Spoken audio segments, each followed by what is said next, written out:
नमस्कार दोस्तों, स्वागत है आपके अपने channel Amit study of GS में।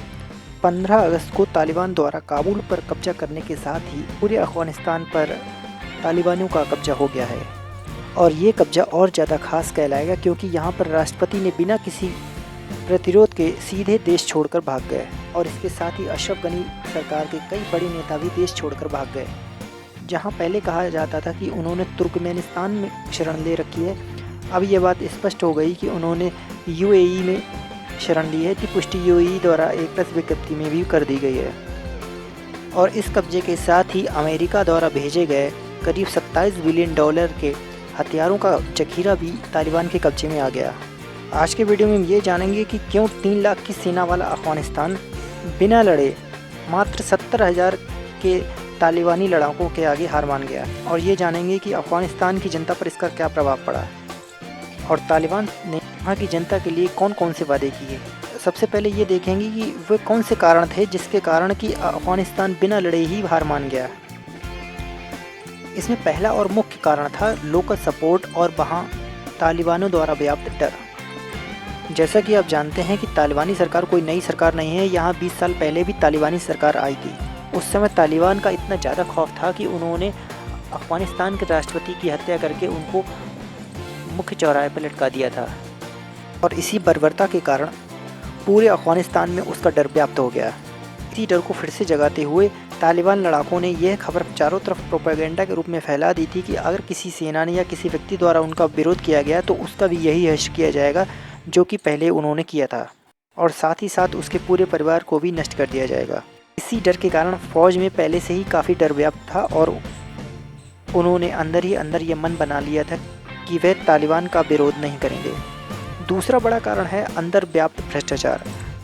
तालिबानी सरकार के पास इतने ना तो हथियार थे, ना ही उनके पास इतनी टेक्निक थी। इसके बावजूद उन्होंने अपने हथियारों का जखीरा बढ़ाने के लिए अफ़गानिस्तान फ़ौज और वहाँ की सरकार में व्याप्त भ्रष्टाचार के कारण वहाँ के हथियारों की सीधे जमाखोरी करना शुरू कर दी, और जिससे उनके हथियारों का जखीरा दिन दूना रात चौगुना होता गया। और मुख्य कारण ये था कि सरकार में लीडरशिप की काफ़ी कमी रही और लैक ऑफ मोरल के कारण अशरफ गनी सरकार कोई विरोध ना कर पाई। जबकि बाद में अशरफ गनी द्वारा यह बयान सामने आया कि अगर वे विरोध करते तो जनता का ज़्यादा जान माल की हानि होती, इस कारण उन्होंने विरोध नहीं किया। जबकि दूसरी ओर उन पर यह भी आरोप लगाए जा रहे हैं कि डॉलर से भरी करीब 4 गाड़ियाँ भी साथ में वो ले गए। राष्ट्रपति अशरफ गनी के जाने के बाद तालिबानियों के हाथ अमेरिकी हथियारों का जखीरा हाथ लग गया, जिसमें कई फाइटर प्लेन भी शामिल हैं। भले ही ये फाइटर प्लेन तालिबानी लड़ाकू नहीं चलाना जानते हों, फिर भी उस पर भी कब्जा कर लिया। और ऐसे में लो मोरल व ख़राब इंतजामिया के चलते अफ़गान राष्ट्रपति ने बिना कोई प्रतिरोध किए काबुल में घुटने टेक दिए। जो बाइडेन के अनुसार जब अशरफ गनी स्वयं अपने देश की रक्षा नहीं कर पाए तो हम भला क्या कर पाएंगे। जबकि अमेरिकी सेना द्वारा 20 साल तक लगातार वहाँ के सैनिकों को प्रशिक्षण भी दिया गया व इसके साथ ही करीब $2 ट्रिलियन वहाँ पे खर्च किए। इसके साथ ही कई सोल्जर्स भी वहाँ मारे गए।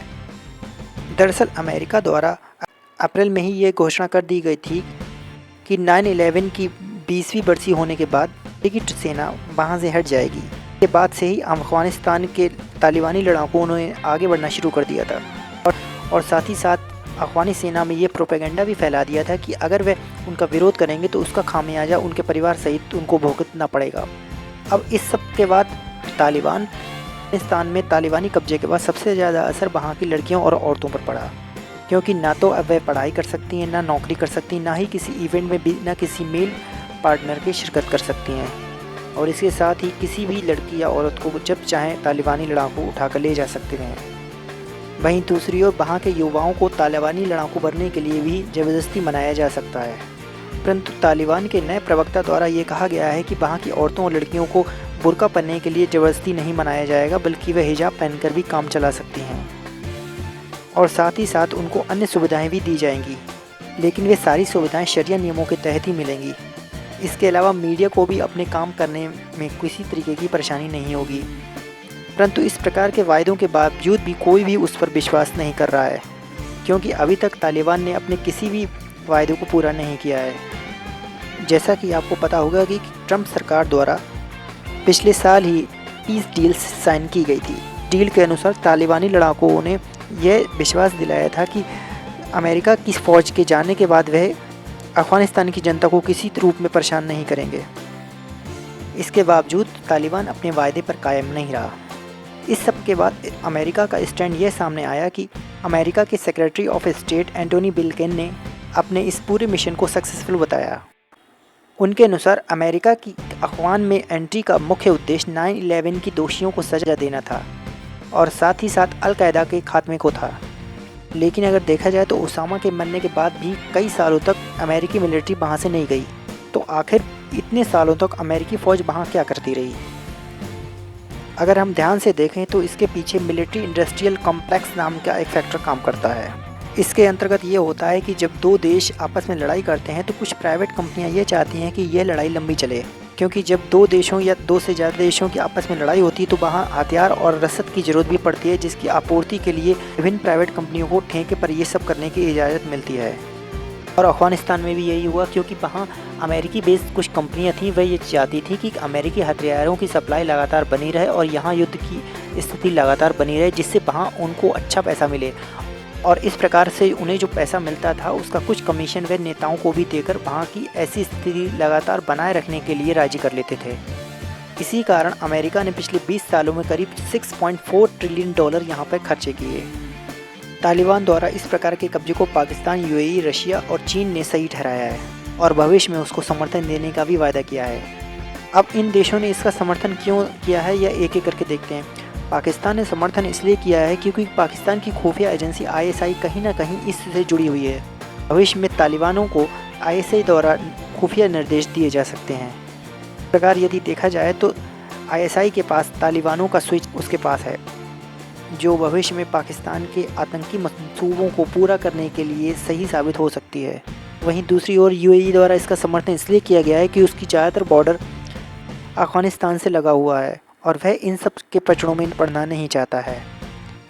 रशिया इसलिए खुश है क्योंकि अफ़गानिस्तान से अमेरिकी सेना की वापसी हो रही है और इस प्रकार अब अमेरिकी सेना द्वारा दिए जाने वाले हथियारों की सप्लाई बंद हो जाएगी और रशिया अपने हथियारों की बिक्री शुरू कर देगी। चीन खुश है, जबकि वह स्वयं अपने देश में मुस्लिम आतंकवाद के कट्टर विरोधी है, लेकिन वह भविष्य में भारत के विरुद्ध इसका इस्तेमाल करने के लिए इसे सोच सकता है। अलावा कई बेस्ट की यूरोपियन कंट्रीज़ और भारत ने भी अभी तक तालिबान को मान्यता प्रदान नहीं की है। अब सवाल आता है कि भारत को इसमें क्या स्टैंड अपनाना चाहिए। भारत के लिए ज़्यादा परेशानी की स्थिति है। भारत में कई सियासी पार्टीज़ के लीडर्स पता नहीं तालिबान की कौन सी पॉलिसी से इतने ज़्यादा इंस्पायर्ड या खुश हैं, वह उन्हें बधाई देते नहीं थकते। क्योंकि अगर ऐसे लीडर्स या कोई तालिबान की नीति से खुश है तो इससे साफ तौर पर यह भी जाहिर होता है कि वह अफ़गानिस्तान पर तालिबानी द्वारा किए गए अत्याचारों से भी खुश हैं, क्योंकि वह भी उसी तालिबानी नीति का ही हिस्सा है। तो इस प्रकार बेशक आप उन्हें बधाई दे सकते हैं, परंतु एक बार सोच लें कि ऐसा करने से आप ऐसे शासन को भी मान्यता दे रहे हैं जिसके भागन 3.80 करोड़ जनसंख्या ने सही नहीं ठहराया है। तो आप कौन होते हैं उसको सही ठहराने या बधाई देने वाले? जबकि भारत में कई ऐसे लीडर्स भी हैं जो ये कहते हैं कि हमें अफ़गानिस्तान की चिंता नहीं करनी चाहिए। तो इसका जवाब सीधा सीधा है कि भारत को चिंता बिल्कुल करनी चाहिए, क्योंकि अफ़गानिस्तान न केवल हमारा पड़ोसी मुल्क है बल्कि उसकी करीबन 100 किलोमीटर की सीमा भी हमसे लगी हुई है और हो सकता है भविष्य में तालिबानी आतंकी हमारे बॉर्डर तक पहुंच जाएं, क्योंकि अब तालिबानी का पूरे अफ़गानिस्तान पर कब्जा हो चुका है। तो इसलिए अब यह कहना कि हमें अफ़गानिस्तान की चिंता नहीं करनी चाहिए, ये बिल्कुल बेतुका बयान होगा। क्योंकि अगर आपके पड़ोस के मकान में आग लगी हो तो आग नहीं तो कम से कम लपट से तो आपको घर में हानि पहुंच ही सकती है। आज के वीडियो में इतना ही, मिलेंगे अगले वीडियो में, तब तक के लिए जय हिंद।